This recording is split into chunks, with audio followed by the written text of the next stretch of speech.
O cangaceiro Lampião é uma das figuras mais famosas da história brasileira. Mas o que ele fez? Quem ele era? Qual é a verdade sobre o Lampião, o rei do cangaço? Ele era uma espécie de Robin Hood brasileiro ou era só mais um chefe de quadrilha? Bom, se prepare aí, já fique confortável, porque hoje iremos contar pra vocês quem foi o cangaceiro Lampião. Herói ou vilão? Mas antes, se inscreva no canal se não é inscrito. E como de costume, vai deixando deixando o seu joinha. Yeah! Deixa o joinha aí pra gente tentar bater uma meta de 150 mil likes, beleza? E agora, se já deixou o joinha, bora pro vídeo, puxa a vinheta.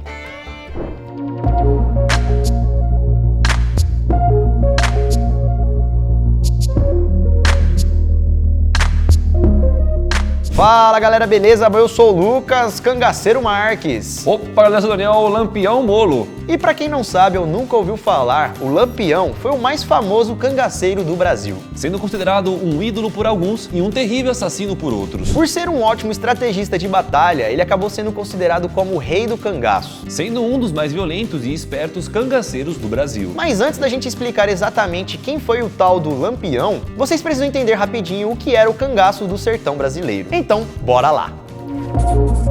O cangaço. Bom, para quem não sabe, o cangaço foi uma espécie de movimento de bandidos, crimes, que ocorreram durante o século XVIII e XX do Brasil. O nome cangaço veio da palavra canga, que é um pedaço de madeira que serve para prender bois a um carro ou charrete, para assim puxá-los por aí. Em 1830, os cangaceiros já eram conhecidos como camponeses pobres, que andavam pelo sertão, vestidos de couro e armados até os dentes. Eles também tinham a fama de sobreviventes e guerrilheiros. Viviam no mato, conheciam fontes d'água e sabiam os melhores caminhos e rotas de fuga. Os cangaceiros tinham um certo apoio da população pobre do Nordeste. Isso porque alguns grupos chegavam até mesmo a fazer atos de caridade, doando coisas que roubavam dos mais ricos. Inclusive, o próprio Lampião era conhecido por ter uma grande rede de coiteiros, que eram essas pessoas que ajudavam eles. Como, por exemplo, dando abrigo, ajudando a se esconder, ou até mesmo avisando quando a polícia estava chegando. Então agora, galera, que vocês já entenderam mais ou menos o que eram os cangaceiros, vamos voltar para falar a história do Lampião. De Virgulino a Lampião.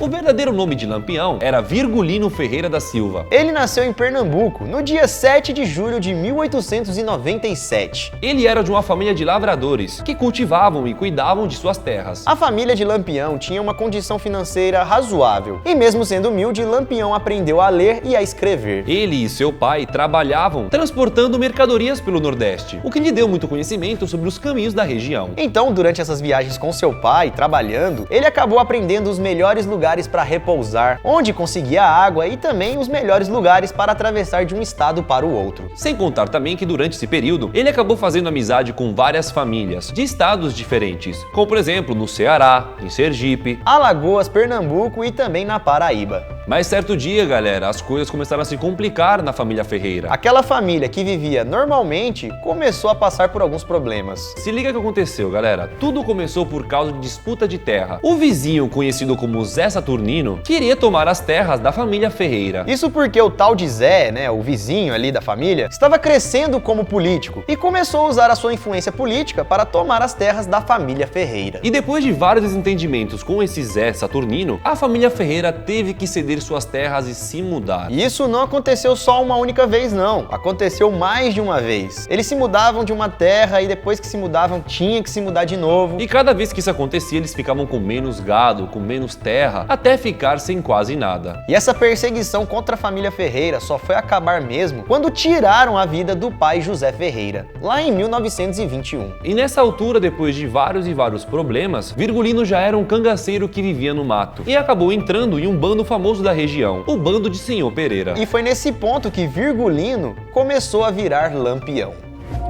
O bando de Senhor.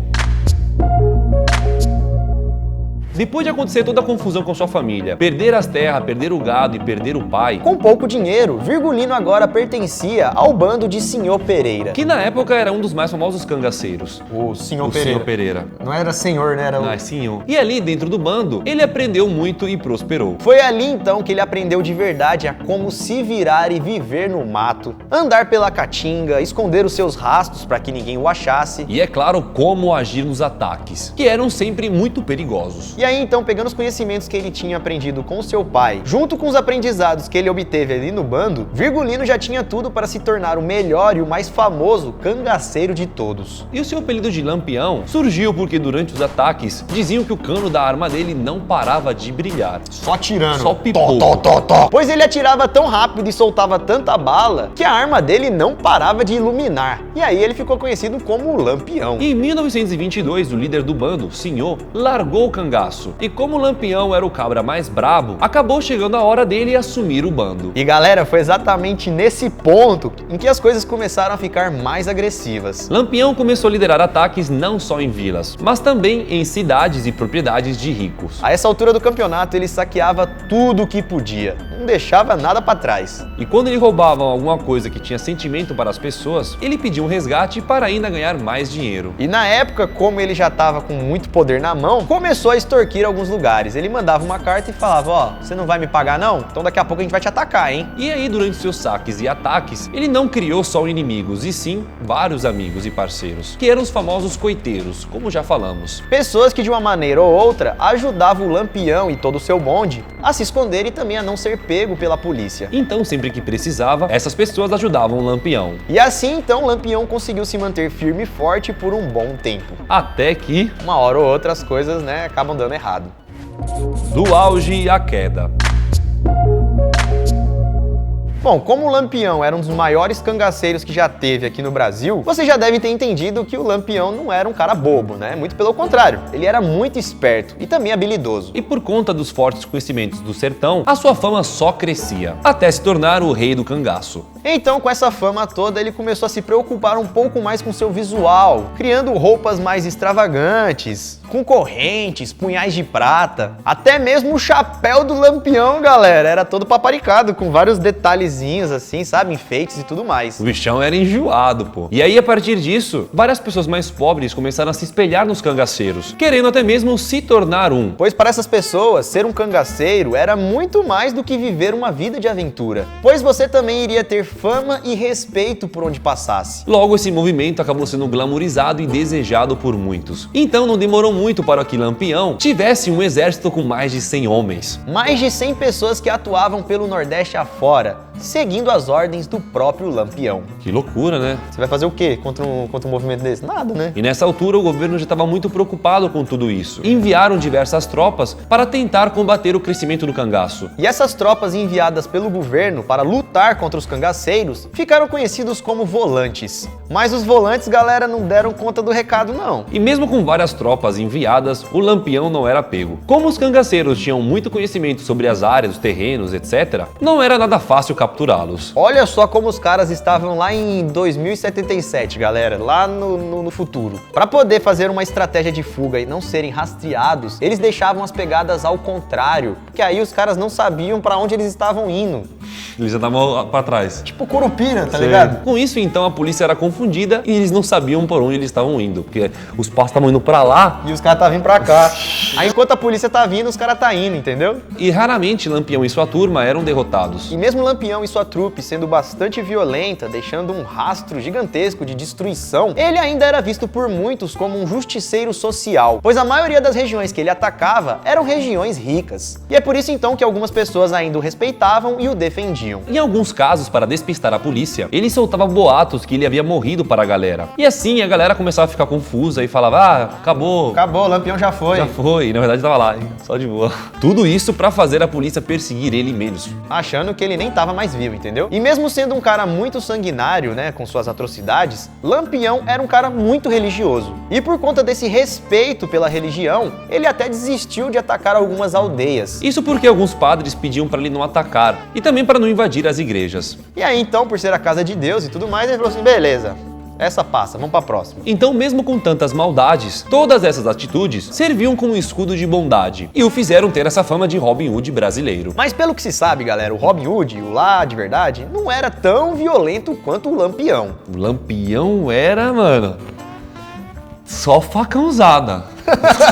E por então Lampião e todo o seu bando serem muito violentos, ele fazia qualquer coisa para arrancar dinheiro de qualquer um. Certa vez ele invadiu e sequestrou vários funcionários de empresas, só para pegar o dinheiro do resgate. Ele então invadia a empresa, sequestrava a galera e depois pedia um valor alto pelo resgate, em torno de 7 a 8 mil reais do valor de hoje em dia, só pra vocês terem um exemplo. Em um desses sequestros, a polícia não pagou o valor inteiro que ele pediu. E isso acabou gerando um gigantesco combate entre os cangaceiros e os policiais. E nessa hora, galera, o seu grupo de cangaceiros estava cercado por aproximadamente 300 policiais. Eles estavam no meio do mato, não tinha para onde fugir, não tinha o que fazer, galera. Teoricamente, seria o fim do Lampião e os cangaceiros. Então, ao ver que a situação estava feia, Lampião ordenou cessar fogo. Pediu para que todo mundo do seu bonde abaixasse as armas. E nessa hora, o silêncio tomou campo de batalha. Os policiais, então, nesse momento, acharam que eles tinham conseguido, que eles iriam vencer de uma vez por todas Lampião, já que eles não tinham mais o que fazer, né? Eles estavam ali cercados. Até pararam de atirar. O que os policiais não sabiam que tudo isso era uma armadilha. E no momento que os policiais avançaram, achando que eles iriam render os cangaceiros, o bando rapidamente sacou as armas e voltou a atirar nos policiais. Os caras são mó pilantra, né? Troll face puro, velho. E mesmo em maior número, os policiais tiveram que sair. E mais uma vitória estava na conta dos cangaceiros. E aí, galera, nesse mesmo ano em que aconteceu essa história, Lampião e seu bonde chegaram em um povoado, conhecido como Malhado da Caiçara. E foi lá que ele conheceu seu verdadeiro amor, Maria Gomes de Oliveira, de 19 anos. Maria rapidamente acabou se apaixonando por Lampião. Lampião pegador de casadas, galera. A mulher era casada, aí ela apaixonou pelo Lampião, decidiu largar o marido e entrar pro bonde do Lampião. Então Maria, de 19 anos, acabou se tornando a primeira mulher a entrar pro cangaço. Ela ficou conhecida como Maria Bonita e a partir de então, acompanhou seu verdadeiro amor em suas missões. E foi depois disso, galera, que as coisas pro Lampião começaram a declinar. Depois que a mulher de Lampião entrou no bando, seus homens também começaram a levar suas companheiras. Se ele pode, por que eu não posso, né? Então com isso os ataques e tudo mais já não eram a mesma coisa. Lampião começou a ficar um cara mais sentimental. Suas viagens eram mais lentas, ele não tinha tanta pressa assim de saquear e atacar os outros. Tava Ele na vibe de curtir, né? de curtir, ficava mais no mato, entendeu? Era... E com isso então, galera, Lampião, que era conhecido como um cara que tinha pulso firme, né, um cara frio, começou a mudar. E isso pro bando não era nada bom. E com o tempo começaram a aparecer problemas, traições entre amigos e parceiros do bonde. E o grupo então, que já não era mais o mesmo, começou a caminhar para o seu fim. E no dia 27 de julho de 1938, Lampião e seus homens pararam para descansar em uma fazenda, em Poço Redondo, em Sergipe. O problema, galera, é que alguém acabou traindo o grupo e denunciou a posição onde o grupo se encontrava. E as tropas volantes, aqueles que tinham que caçar os cangaceiros, não perderam essa oportunidade e foram atrás deles. E daí, na madrugada do dia 28 de julho, Lampião, sua mulher e seus homens foram pegos de surpresa. E foi exatamente então nesse dia, galera, dia 28 de julho de 1938, que a história de Lampião chegou ao fim. Nesse dia, Lampião e seus homens perderam suas vidas e suas cabeças. As cabeças do bando foram tiradas e usadas como troféus, já que essa foi uma das missões mais difíceis da vida dos volantes. Pois muitos volantes também se perderam durante os confrontos. Era quase uma guerra civil entre eles. E mesmo ficando conhecido por alguns como Robin Hood brasileiro, vocês viram aí que Lampião e seu bonde fizeram muitas maldades. E no final, o mal sempre perde, né, galera? Não adianta você fazer o bem e fazer o mal. Você tem que só fazer o bem, né? Porque você faz o bem, faz o mal, no fundo você é mal também. E foi assim que se encerrou a vida de um dos homens mais caçados do Nordeste. Um homem que viveu sendo temido e idolatrado ao mesmo tempo. Virgulino Ferreira, o Lampião. E esse foi o vídeo de hoje, galera. Vocês conheciam essa história? Deixa aqui nos comentários. Aproveita também para deixar o seu like se você não deixou, beleza? A gente fez esse vídeo com todo amor e carinho, então não saia sem clicar no polegarzinho pra cima. Ó a meta de like. Vamos bater a meta aí de 150 mil likes, hein, galera? Ajuda nós. Lembrando que esse vídeo foi feito porque vocês pediram muito nos comentários, então se tiver um outro tema que vocês queiram, manda aí, já vai dando like, que em breve o vídeo vai sair, beleza? Vamos ficando por aqui, galera. Isso tudo, pessoal. Valeu.